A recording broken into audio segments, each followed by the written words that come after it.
Hello guys, কেমন আছেন সবাই? রিসেন্টলি আমি নানি ভিডিওভেন নামক একটি তামিল মুভি দেখেছি, যার কনসেপ্ট কিছুটা ভিন্ন। এই ভিডিওর লিড রোলে আমরা ধনুষকে দেখতে পাই, আর আজকে এই ভিডিওতে এই মুভিটির ডিটেল এক্সপ্লেন করব। তাহলে চলুন শুরু করা যাক। মুভিটির শুরুতে আমরা আইডেন্টিক্যাল টুইন দুটো বাচ্চাকে দেখতে পাই, যার নাম ছিল প্রভু আর কাথির। প্রভু অনেক শান্তশিষ্ট প্রকৃতির ছিল এবং বিপরীতে কাথির খুবই দুষ্ট প্রকৃতির ছিল। কাথিরের বাবা মা তার এই স্বভাব পাল্টানোর চেষ্টা করছিল, কিন্তু দিন দিন তা উল্টো বেড়েই যাচ্ছিল।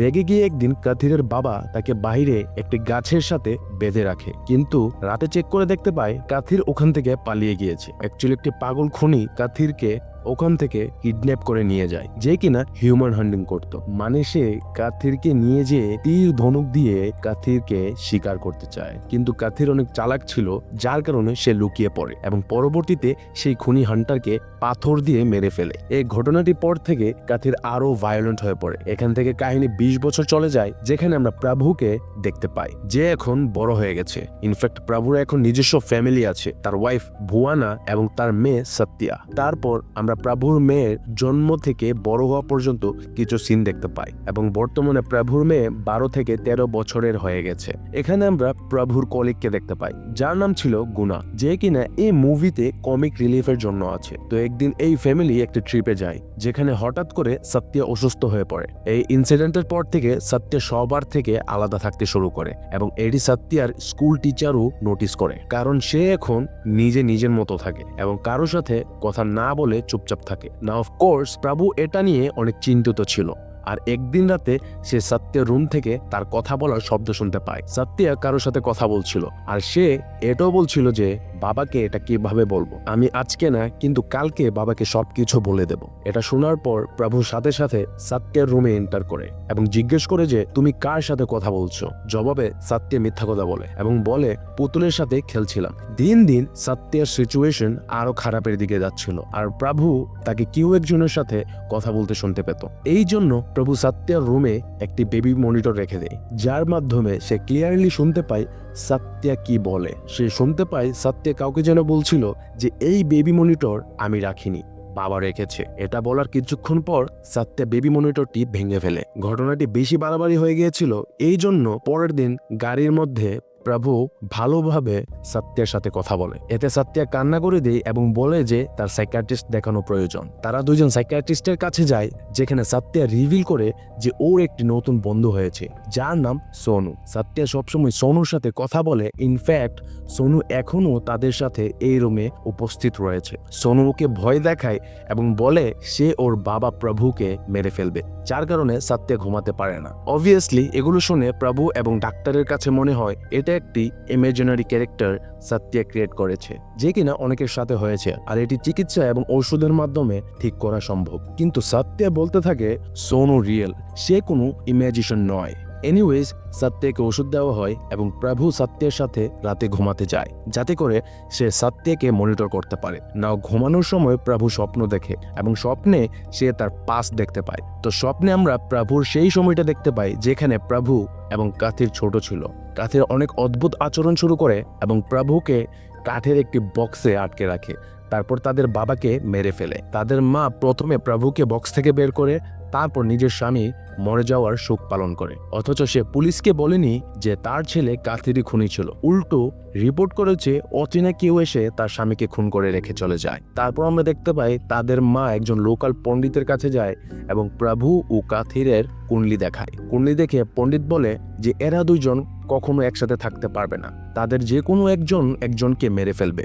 মা ডিসাইড করে সে প্রভুর সাথে থাকবে, আর এই জন্য সে কাথিরকে একটি মন্দিরে রেখে চলে যায়। এর সাথে সাথেই প্রভুর ঘুম ভেঙে যায়, আর সে সত্যকে আশেপাশে খুঁজে পায় না।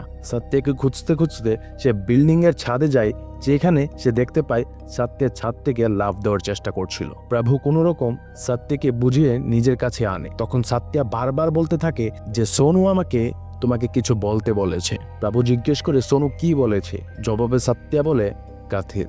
কাথিরের নাম শুনে প্রভু কাঁপতে শুরু করে, আর এটার পর প্রভুরও বিশ্বাস হয়ে যায় যে সোনু এক্সিস্ট করছে, কারণ প্রভুর টুইন ভাই কাথিরের সম্পর্কে কারো জানা ছিল না। ভয় পেয়ে প্রভু কিছু ইয়াং স্টুডেন্টসদের হায়ার করে, যারা ভূত ডিটেক্ট এক্সপার্ট ছিল।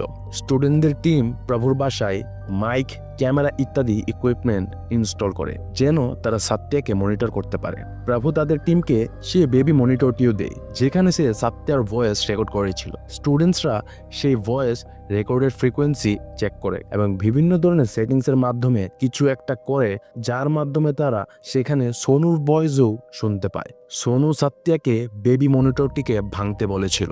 এখন সবাই 100% শিওর ছিল যে সোনু রিয়েল। তারপর হঠাৎ করে কারেন্ট চলে যায় এবং সাত্যা তার রুম থেকে গায়েব হয়ে যায়। তারপর এই টিম সাথে সাথে ইউভি লাইট ব্যবহার করে সাত্যার প্রিন্স ফলো করে, যা কিনা রুম থেকে বাইরে আসার পর আবার রুমে ফেরত যায়। সবাই দৌড়ে সাত্যার রুমে যায়, কিন্তু ততক্ষণে সাত্যার রুমের দরজা লক করে ফেলে। প্রভু এবং বাকি সবাই রুমের দরজা ভাঙার চেষ্টা করে, কিন্তু হঠাৎ করে দরজা একাকী খুলে যায়। এই পয়েন্টে এসে সাত্যা মারাঠিতে কথা বলা শুরু করে, যা কিনা সোনুর ভয়েস। সোনু বলতে থাকে প্রভুকে তার একটা কাজ করতে হবে, তারপরই সে সাত্যার বডি থেকে বের হবে। কিন্তু কাজটা কি? কাজটি হলো কাথিরকে মেরে ফেলতে হবে, কারণ সোনুর মৃত্যু কাথিরের কারণেই হয়েছিল। এই পয়েন্টে এসে সাত্যা ক্যামেরার দিকে তাকিয়ে অনেক ক্রিপিলি হাসতে শুরু করে। এনিওয়েজ, সাত্যা এখন পুরোপুরি পজেসড, আর এই ঘটনাটি প্রভু সাত্যার ডক্টরকে জানে। ডক্টর জানায় যে সে একজন স্পিরিচুয়াল হিলারিও, আর সাত্যার এই কেসে এক্সরসিজম থেকে বেটার হবে সোনু যেটা চাই তা করা। তার মানে প্রভুকে কাথিরকে খুন করতে হবে, যার পরে সোনুর আত্মা নিজে নিজেই সাত্যার শরীর থেকে বের হয়ে চলে যাবে। তারপর আমরা দেখতে পাই সোনু সাত্যাকে নিয়ে একটি ভিডিও ক্রিয়েট করে, যার মাধ্যমে আমরা কাথিরের ঘটনাটি দেখতে পাই। যখন কাথিরের মা তাকে মন্দিরে রেখে আসে, তখন কাথিরকে অনেক সমস্যার সাথে মোকাবেলা করতে হয়। অফকোর্স, কারণ সে বাচ্চা ছিল, তার ক্ষুধার জ্বালা মেটাতে হতো। কিন্তু কাথির অনেক ভায়োলেন্টও ছিল, তার কিছু বড়দের সাথে লড়াই হয়েছিল এবং সে ওই লড়াইটা তাদের খুন করে জিতেছিল। কাথিরের ভেতরে জীবিত প্রাণীদের মারার একটি প্রবণতা সৃষ্টি হয়, হোক সেটা মানুষ অথবা অন্য কোনো প্রাণী। আর এই কারণে কাথির তার নিজের বাবাকে খুন করেছিল। সময়ের সাথে সাথে কাথির অনেক বড় হয়ে যায় এবং মাধুরী নামের এক সুন্দরী মেয়ের সাথে দেখা হয়, যাকে ভালোবেসে ফেলেছিল।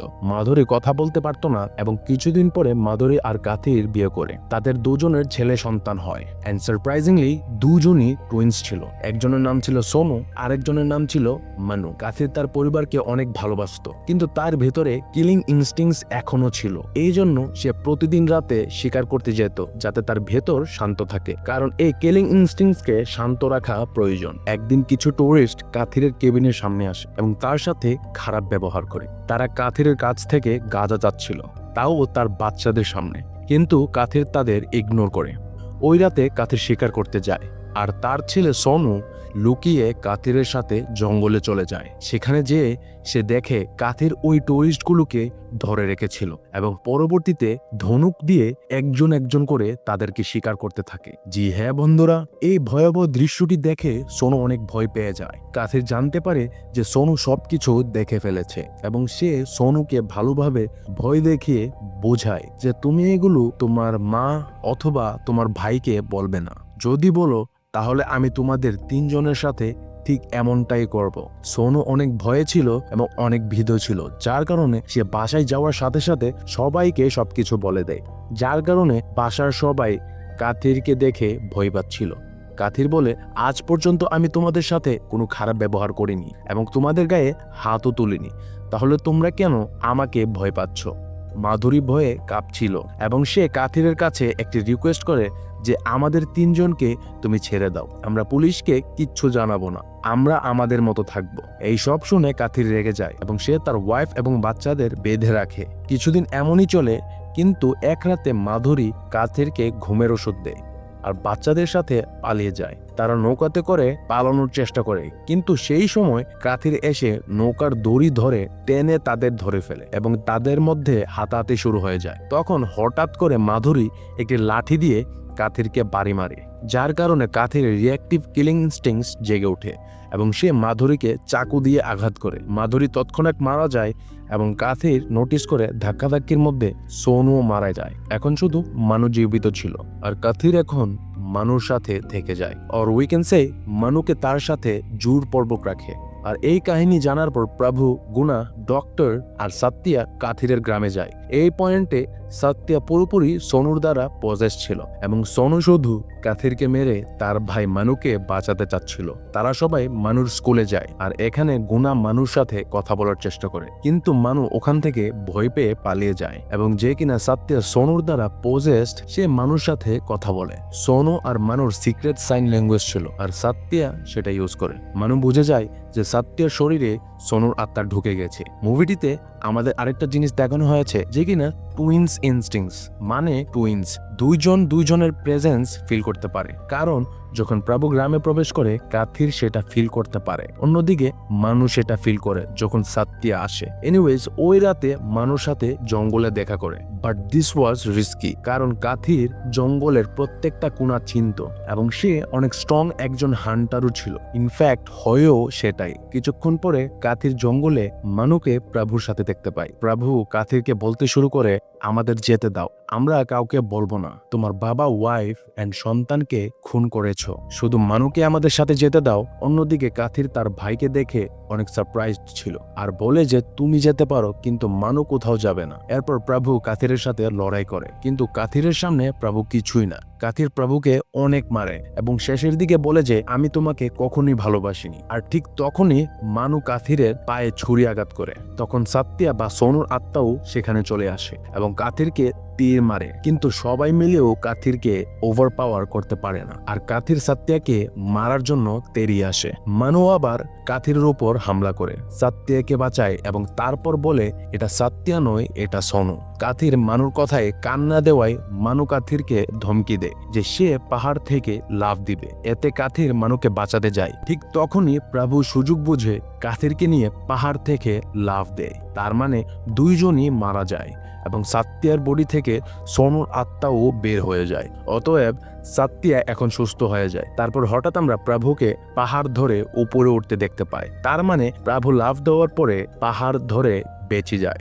নট অ্যাজ অ্যাজিউম যে কাথির মারা গেছে, কিন্তু যদি ভেবে দেখা যায় প্রভু বেঁচে গেছে, তাহলে কাথির তো জঙ্গল আর পাহাড় সম্পর্কে সবকিছু জানে, এটা তার হান্টিং প্লেগ্রাউন্ড ছিল, তাহলে সে কিভাবে মারা যায়? এই সন্দেহ মানুর মনেও ছিল। এই জন্য মানু প্রভুকে জিজ্ঞেস করে যে তুমি তোমার টুইন ইনস্টিংস দিয়ে ফিল করার চেষ্টা করো কাথির এখনো বেঁচে আছে কিনা। প্রভু নিজের চোখ বন্ধ করে কিছু সেকেন্ডস পর চোখ খুলে ফেলে আর এখানেই মুভিটি শেষ হয়ে যায়। তো বন্ধুরা, আপনারা দেখতে পাচ্ছেন যে কিভাবে এন্ডিং এ আমাদের ক্লিয়ার করা হয়নি যে কাথির এখনো মারা গেছে বা জীবিত আছে। তো এই অনুযায়ী আমি আপনাদের কাছে তিনটি থিওরি রাখতে পারি। প্রথম থিওরিটি অনেক সিম্পল, আর তা হলো কাথির মারা গেছে আর ঘটনাটি এখানেই শেষ। থিওরিটি অনেক সিম্পল, কিন্তু আমি এটা মানি না। আর দ্বিতীয় থিওরিটি হলো কাথির মারা গিয়েছে এবং সে প্রভুর বডি পজেস্ট করেছে, কারণ এটা পসিবল, যেমনটা হয়েছিল সোনু সাত্যার বডি পজেস্টের মাধ্যমে। 3 নাম্বার এন্ড ফাইনাল থিওরিটি হলো কাথির এখনো জীবিত রয়েছে, আর আমিও পার্সোনালি এই থিওরিটি মানি, বিকজ সে অনেক স্ট্রং এবং এর থেকেও ভয়াবহ সিচুয়েশন সে মোকাবেলা করেছে। সে ছোট থেকে একা সার্ভাইভ করেছে, প্লাস সে একজন হান্টারও। মোরওভার যদি প্রভু এই জাম থেকে বেঁচে যায়, যে কিনা অনেক উইক, ফিজিক্যালি গিফটেড নয় এবং হান্টার নয়, তাহলে ভাই কাথির কিভাবে মারা যাবে? এমনিতেও শেষের সিনে প্রভু যেভাবে তার চোখ খুলেছে, ওটা দেখে মনে হয় সেকেন্ড এন্ড থার্ড থিওরিটি ঠিক হতে পারে। তবে হ্যাঁ, ফার্স্ট থিওরিটি আমার মনে হয় 100% ভুল। চলে আসা যাক মানুর কথায়, তাহলে সে মোস্টলি প্রভুর সাথেই থাকবে, কনসিডারিং প্রভু পজেস্ট হয়নি আর সত্যিও ঠিক হয়ে গিয়েছে। থিওরি এই তিনটিই ছিল। এখন আপনারা বলেন আপনারা কোনটি বিশ্বাস করেন। তো হ্যাঁ, এটাই ছিল নানি ভিরোভিয়ান মুভির ডিটেল এক্সপ্লেন। তো আপনাদের যদি এই ভিডিওটি ভালো লেগে থাকে, তাহলে প্লিজ সাবস্ক্রাইব করে গভীর ফ্যামিলির সদস্য হয়ে যান। ততক্ষণ পর্যন্ত দেখা হচ্ছে নেক্সট ভিডিওতে। সবাই সুস্থ থাকেন, ভালো থাকেন। Peace.